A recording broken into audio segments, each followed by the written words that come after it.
मैंने कुछ दिन पहले एक बात पढ़ी थी और मैंने एक जगह बयान भी उसको किया। मुझे किसी दोस्त ने मजमून भेजा, कहने लगे साहब पढ़िएगा। उस मजमून में अजीब बात लिखी थी। एक शख्स का इंतकाल हो गया, तो वो एक शख्स का पार्टनर था, कारोबार करता था, बड़ी अच्छी उनकी दोस्ती थी, ताल्लुकात थे, लेकिन जब वो फौत हुआ, जनाजा हो गया, तो उसने अजीब बात कर दी। उसके पार्टनर ने, उसके शराकतदार ने, उसने कहा जी मैंने मरने वाले से 45 लाख रुपया लेना है, इसके वारिस पहले पैसे दें फिर दफन करने दूंगा। कितने पैसे? 45 लाख रुपया, पहले पैसे रखो फिर दफन करने दूंगा। उसने बात कर दी, मसला बन गया। घर जाके बताया, खबर दी कि वही तुम्हारे 2-3 बेटे भी शरीक थे, भाई भी शरीक थे। जब कहा कि मैं नहीं दफन करने देता, तो वो बेटे और भाई कहने लगे कि हमें तो पता है नहीं भाईजान ने कितने पैसे देने, ऐसे जो मुंह उठा के आए कि हम पैसे दे देंगे। पहले तहकीक होगी, तफ्तीश होगी, देने भी हैं कि नहीं देने। इतनी बड़ी रकम है। किसी ने घर जाके बता दिया, बेटी एक ही थी, उसको बताया तेरे अब्बे को दफन नहीं करने दे रहे, कहने पहले पैसे रख। तो बेटी अमीर बाप की थी, तो जरा अमीर घर में ब्याही गई, उसने सारा ही जेवर उतार के दिया। कहने लगी ले जाओ, 10-15 लाख का होगा, मेरे चचा को कहना ये रख ले और मैं बाकी का भी जल्द इंतजाम कर दूंगी। मैं तहकीक नहीं करती कि अब्बा ने देने हैं कि नहीं, पर उसे कहो मेरे बाप की मैयत का तमाशा ना बनाए, उसे दफन करने दे, ये 10-15 लाख का जेवर रख ले, मैं बाकी भी जल्द इंतजाम कर दूंगी। बेटी ने जब वो भेजा ना 15 लाख का जेवर और उसके उस पार्टनर को दिया, तो पकड़ के रोने लगा और हाथ बांध के कहने लगा सारे मुझे माफ कर दो, मेरी मजबूरी थी, मैंने ये कहानी बनाई है। कहा बात क्या थी? तो कहने लगा ये मरने वाला कह गया था मुझे मरते वक्त कि मेरे बड़े वारिस निकलेंगे, मैंने सबको, अपने बेटों को, भाइयों को बड़ा दिया है जिंदगी में, ये मेरा 45 लाख रख ले और जरा देखना मेरे मरने के बाद मेरे दुखों का वारिस कौन है, देखना मेरी तनाइयों का वारिस कौन है, देखना मेरा असल वारिस कौन, ये 45 लाख उसको देना। कहने लगा मैंने बड़ी तजावीज सोची थी, ये तजवीज मुझे पसंद आई, लेने वाले तो बड़े निकल आते हैं, इसकी असल वारिस वो बेटी है जिसने 15 लाख भेजा है। मैंने 45 लाख लेना नहीं, मैंने 45 लाख देना है। अब मैं उस बेटी को दूंगा जो बाप के दुख की वारिस बनी है, जो इसकी आजमाइश की वारिस बनी, जो इसकी तकलीफ। तो क्यों नहीं बेटियों को हिस्सा दिया जाता? क्यों हम डरते हैं, क्यों सहमे रहते? बेटों से ब्लैकमेल ना होना कि बेटा मेरा इस तरह कहेगा, अपनी कब्र पे बोझ ना डालना। और मेरी भाइयों से गुजारिश है, बहनों के हिस्से पहले से अलग करो, 10 रुपए बने या 10 करोड़ बने, तुम्हारी औलाद कोई तुम्हारे लिए रात को उठ के दुआ नहीं मांगेगी। यहां तो ऐसे भी तमाशे देखने में मिले हैं कि 4 भाई थे, एक बहन थी, चलो बहन फौत हो गई तो उसके बच्चों ने मुकदमा कर दिया कि हमारी अम्मा का हिस्सा दो, तो चारों भाई जाके बयान अल्फी दे आए जज के सामने, हमारी बहन ही कोई नहीं, बयान अल्फी दे आए माज़अल्लाह, बहन ही कोई। किस लिए? किस लिए? माल के लिए, दौलत के लिए। इन्नमा अम्वालुकुम व औलादुकुम फितना, जिनाली तू पाप कमाए किथे नहीं हो तेरे कर दे, बुला बुला बुला उन्हें, और यहां आके तेरी मैयत पे खड़े हो। अब तो सियाने लोग आ गए मार्केट में, वो शादी से पहले बेटियों से साइन ले लेते हैं, शादी से पहले बेटी से साइन। और जब हमारा हाल ये है कि जब दामाद को हम रिश्ता दिखा रहे होते हैं, जब हम बच्ची के ससुर को रिश्ता दिखा रहे होते हैं, तो उसे सबसे पहले जीटी रोड वाली दुकानें दिखाते हैं, ऐ भी साड़ियाँ ने अल्लाह दे फजल ना, और फिर उसको पिछवाड़े वाली हवेली भी दिखाते हैं। अल्हम्दुलिल्लाह बड़ा करम है अल्लाह का, 2-3 मकान मैंने किराए पे भी दिए हुए हैं। ये सारी कहानियां उसे सुनाई, ये भी उसको कहा कि कुछ तो मैंने खुद कारोबार किया है, कुछ मैंने 2-3 दोस्तों के साथ भी, कुछ फीसद मैं भाईवाल हूँ, पार्टनर हूँ, शराकतदारी है मेरी। ये सारी कहानियां क्यों सुनाई आपने? फिर आप कहते हैं दामाद लालची हो गया है, फिर आप कहते हैं देखो जी बेटी का ससुर जो है वो मांग रहा है। तो ये दास्तानें किसने सुनाई थी, ये बातें किसने छेड़ी थी? तो भाई पहले छेड़ते हो, पहले उसे दावत देते हो कि आ बैल मुझे मार, और जब तुमने ये चीजें दिखा के रिश्ता कराया था, अब क्यों करके कहते हो कि वो मुतालबा ना करे? और बेटियों से पहले साइन ले लिए हैं, और अगर बेटी बेचारी आती नहीं क्योंकि पहले दिन, और अगर आप नाराज ना हो तो इस सब के अंदर उलझ बेचारी बेटी जाती है। क्योंकि जब हमने रिश्ता दिखाया था तो हमने दामाद को कहा था कि ये मकान भी, ये जायदाद भी, ये सारा कुछ मेरा ही है। 4 भाई जो आपस में मिलके कभी एक दिन भी रोटी नहीं खाते, वो जब रिश्ता देखने वाला आता तो कहते जी इकट्ठे हैं जी, अल्लाह के फजल से कारोबार इकट्ठा ही है, हालांकि कभी इकट्ठे बैठ कर रोटी नहीं खाई इल्ला माशाअल्लाह। ये सारी कहानियां सुना दी, बड़े भाई का कारोबार भी दिखा दिया, छोटे की दुकान भी दिखा दी। अब वो बेटी को तो नहीं पता कि मेरा अब्बा ये काम कर रहा है, और दामाद को और उसके वालिद को ये सारे लालच पहले से दे दिए। अब वो चूंकि लालच से उसने शादी की थी, शादी के कुछ अरसे के बाद उसने कहा चल ला फिर अपने अब्बे से एक दुकान। जब वो लालच से शादी करता है तो ठीक शादी के 2-3 महीने बाद ही उसे जरूरत भी पड़ जाती है और बड़ी इमरजेंसी लागू होती है। कहता लाभ अब लेके आ। अब वो जब जाके कहती है कि जनाब लाओ मेरा हिस्सा, तो अब्बा जी कहते हैं तेनू देंगे तो फिर दूसरियां भी देंगे, तो सारे मुतालबा करेंगे, तुझे देंगे तो बाकी भी मांगेंगे। अब खामद भेज रहा है और वालिद दे नहीं रहा, बल्कि वालिद उल्टा कह रहे हैं कि तुझे उसे वही समझाना चाहिए था। तो बताइए इस सारे मामले में नुकसान किसका हुआ? बोलिए। तो याद रखें, पहली बात तो यह है कि ये लालच बनाओ ही ना, ये रंग अपनाओ ही ना, ये अंदाज सिखाओ ही ना, ये तौर तरीके बताओ ही ना। आप यकीन करें 1-2 मामलात में रिश्ते कराने वालों से मुलाकात हुई, कुछ बच्चों के रिश्ते करने थे, तो बाद रिश्ते कराने वालों से गुफ्तगू हुई, तो वो रिश्ते का बताते ही कहते हैं जी एक रिश्ता है एक बच्ची का। उसके घर वाले कहते हैं हमने कार भी देनी है। तो मैं फौरन कहता हूं कि रिश्ता तो अभी देखा ही नहीं, तो कार का पैगाम तुमने पहले सुना दिया है। वो कहते हैं जी हमने गाड़ी देनी है, नहीं ये पहले पैगाम दे दिया। और बच्ची के नाम एक सोसाइटी में मकान भी है, शरीयत ने बच्ची का हिस्सा रखा है। वालिद अपनी कब्र वज़नी ना करे, और मैं बड़ी जिम्मेदारी से कह रहा हूं, बेटे तेरा ज्यादा खत्म नहीं दिलाएंगे, तेरे बाद बेटियां ज्यादा दिलाएंगी। और एक बात और कर दूं तो मेरा ख्याल है आप समझ ही जाएंगे, बेटा अगर दुआ कभी मांगेगा भी तो रस्मी मांगेगा, और बेटी तेरे मरने के बाद तेरे लिए जब भी दुआ मांगेगी रो के मांगेगी, वो रो के मांगेगी, उसकी दुआ अल्लाह के कुर्ब के करीब होगी। तो बेटी को क्यों नहीं देते? जो उसका हिस्सा बनता है, जो उसका हक बनता है, जो उसका तरीका है, उसे क्यों नहीं देते? सीधी सीधी जन्नत क्यों नहीं हासिल करते? कब तक? पहले जमाने में, मैं सख्त बात करने लगा हूं पर मेरी मजबूरी है, पहले जमाने के बाप बेटियां दफन कर देते थे, आज का बाप बेटी का हिस्सा दफन कर देता है। ये बताए ये किसके साथ मुकाबला कर रहा है? पिछले जमाने का बाप बेटी दफन करता था, आज का बाप बेटी का हिस्सा दफन करता है, बेटी से पैसे छुपा के रखता है, वो बेटी से जायदाद छुपा के रखता है, वो खर्चे बताता है। तू बता, वो बेटी दफन करता था, तू उसका हिस्सा दफन करता है। इसका मतलब यह है कि कहीं ना कहीं तो उन लोगों से मुमासलत कर रहा है माज़अल्लाह, जो बेटियों को दबा जाते थे। डर अल्लाह ताला से, बेटी का हिस्सा दे, उसे नवाज, उसकी तरफ तवज्जो कर।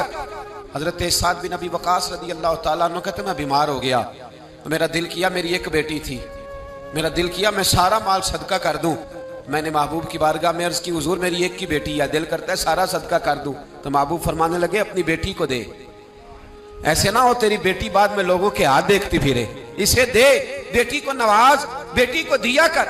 बेटियां, और मेरी राय यह है कि जो माल बेटियों पे खर्च होता है ना, असल काम ही वो माल आता है। कभी जाए ना हम लोग बहनों को ईद देने, बीवी को जो ईद देते हो बीवी नहीं दिखाती पड़ोसन को, वो कोई नहीं दिखाती। जो ईद बीवी को देते हो वो नहीं दिखाती, कहती तूने कोई एहसान किया है, सारा जमाना ही देता है। लेकिन बहन को जो ईदी मिलती है बहन पड़ोसन को दिखाती है, वो रखी होती है उसने चौक में, कहते मेरा भाई दे गया है, वो दिखाती है, उसके अंदर दर्द होता है। तो जो तू बेटी को देगा ना, बेटी को, इस्लाम ने बेटी का हिस्सा आधा रखा है, बेटे का हिस्सा डबल रखा है।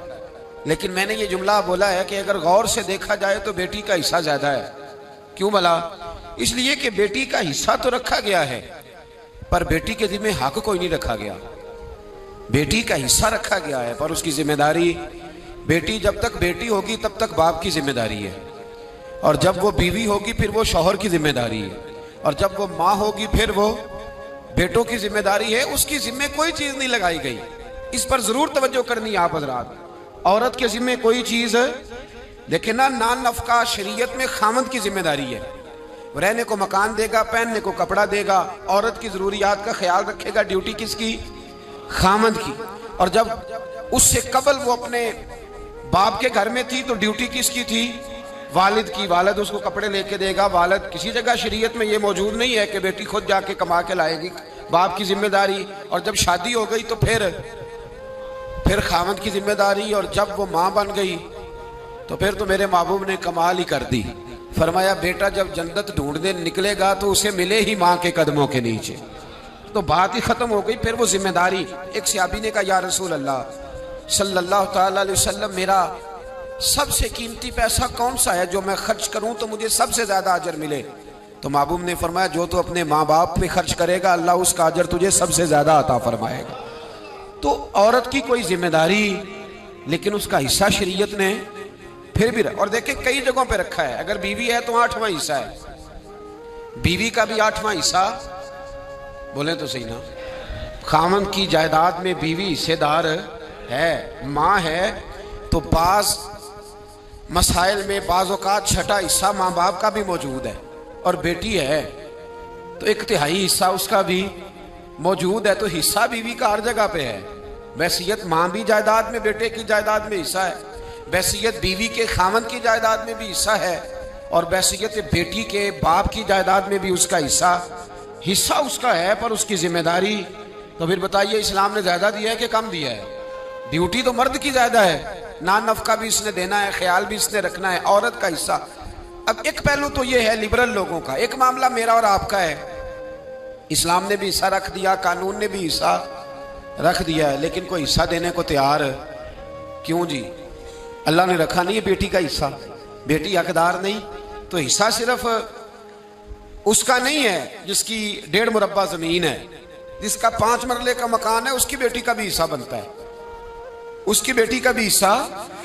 ये गौर से सुने बात, हमारे यहाँ बहुत बड़ा इसको ताना समझा जाने लगा है कि बेटी हिस्सा लेने आ गई, बहन ने मुतालबा कर दिया कि मेरा हिस्सा दो, फूफी ने हिस्सा मांग लिया, ये कैसी बात हो गई? ओ भाई, फूफी थी तो हिस्सा लेने आई है ना, फूफो थी तो हिस्सा लेने आई। और अगर तुम्हारी बहन थी तो अल्लाह ने अगर उसे बहन बनाया है तो हिस्सेदार भी बनाया है, और अगर बेटी बनाया है तो रब ने उसे हिस्सेदार भी बनाया है। लेकिन हमारे यहाँ ये बहुत बड़े शर्म की बात, मेरे नबी करीम सल्लल्लाहु अलैहि वसल्लम की खिदमत आली मर्तबत में एक सहाबी थे, हज़रत साद बिन रबी रदी अल्लाह ताला। ये हदीस जामे तिरमिज़ी में मौजूद है। हज़रत साद बिन रबी रदी अल्लाह ताला अन्हो ओहद की जंग में शहीद हो गए। उनकी 2 बेटियां थीं। उनके भाई ने सारी जायदाद अपने करीब कर ली, क्योंकि अभी तक जायदाद के अहकामात भी नहीं आए थे। उनकी ज़ौजा अपनी दोनों बेटियों को लेके नबी पाक की बारगाह में पहुंच गई। कहा, या रसूल अल्लाह सल्लल्लाहु अलैहि वसल्लम, मेरे खामद इंतकाल कर गए, ओहद में शहीद हो गए, इनके चचा ने सारी जायदाद पे कब्जा कर लिया है। हुजूर अब आप बताएं क्या करना है? अगर इनके पास कुछ नहीं होगा तो मैं बेवा औरत इनके निकाह कैसे करूँ, इनको रुखसत कैसे करूँगी? उस वक़्त अल्लाह करीम ने ये आया मुक़द्दसा नाज़िल फरमाई, जिसको आयत मेराज कहते हैं। तो नबी पाक अलैहिस्सलाम ने बुलाया हज़रत साद बिन रबी रदी अल्लाह ताला अन्हु के भाई को, और बुला के फरमाया, अल्लाह से डर जा, 2/3 उसकी बेटियों को दे, 8वां हिस्सा उसकी बेवा को दे, और बाकी जो बच जाए वो तेरा है, लेकिन जो जिस हकदार का हक है वो हक उसे।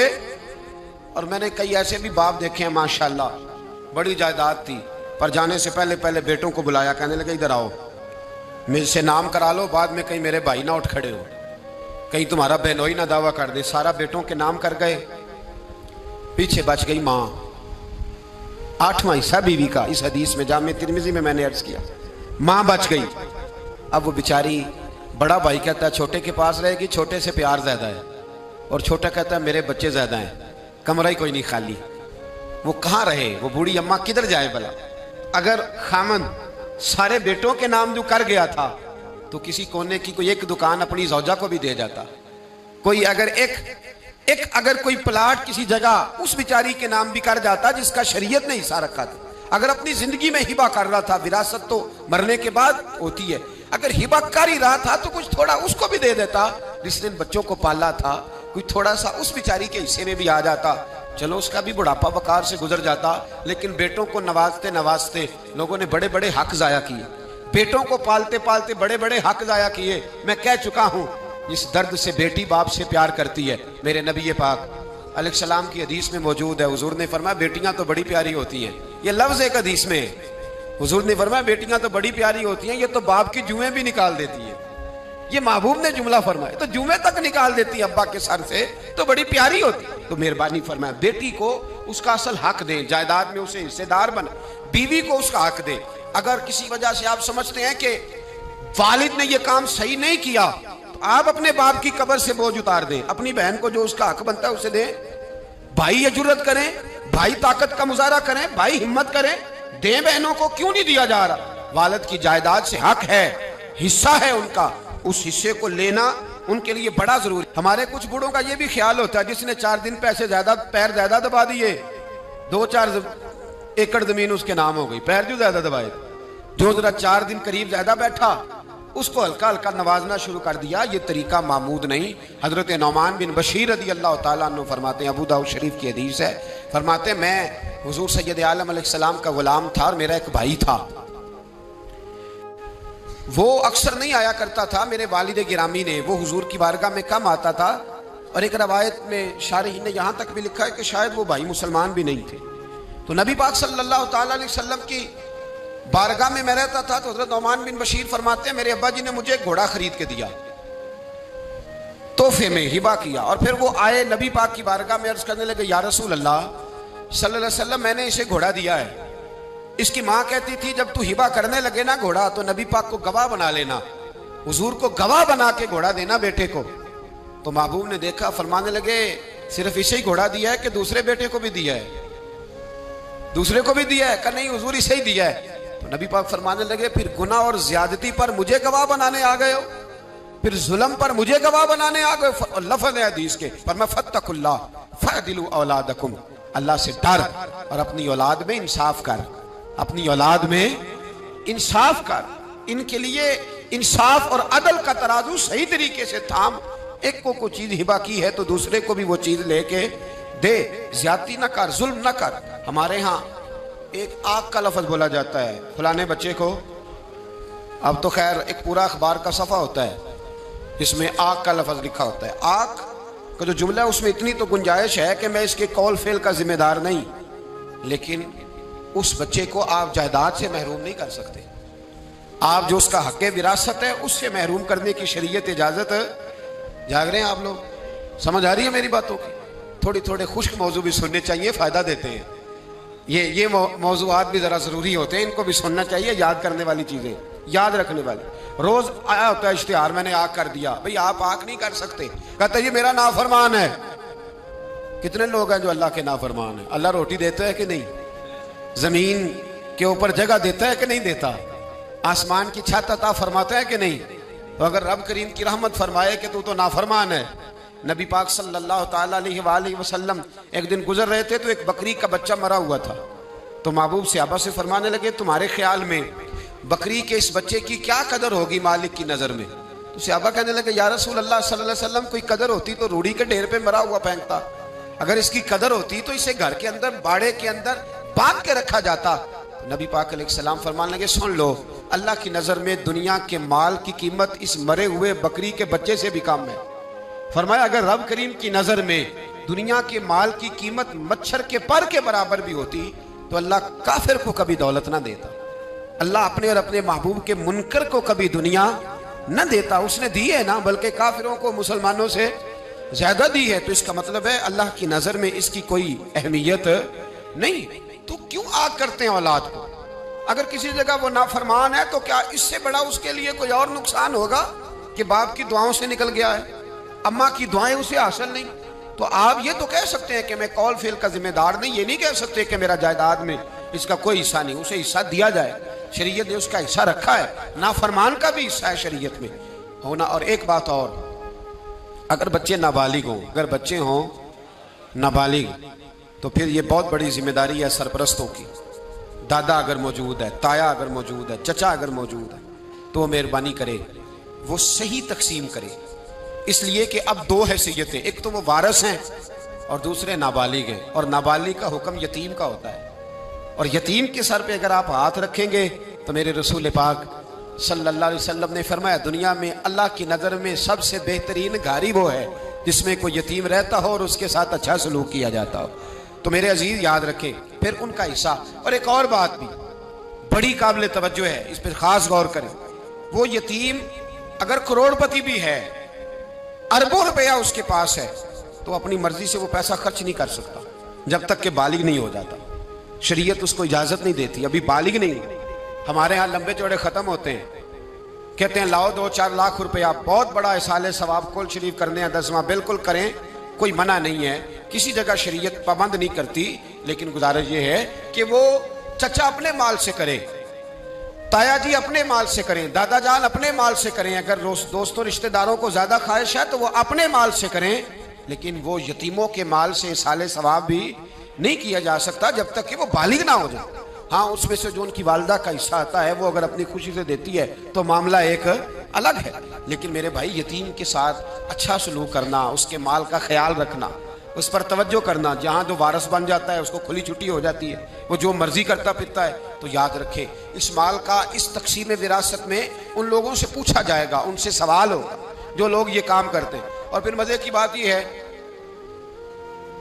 कि अगर इंसान दयानतदारी का मुजाहरा करे ना तो फिर उसे बंदों की तरफ देखने की जरूरत ही नहीं रहती, फिर उसे अल्लाह अता करता है और बेहिसाब ही अता फरमाता है।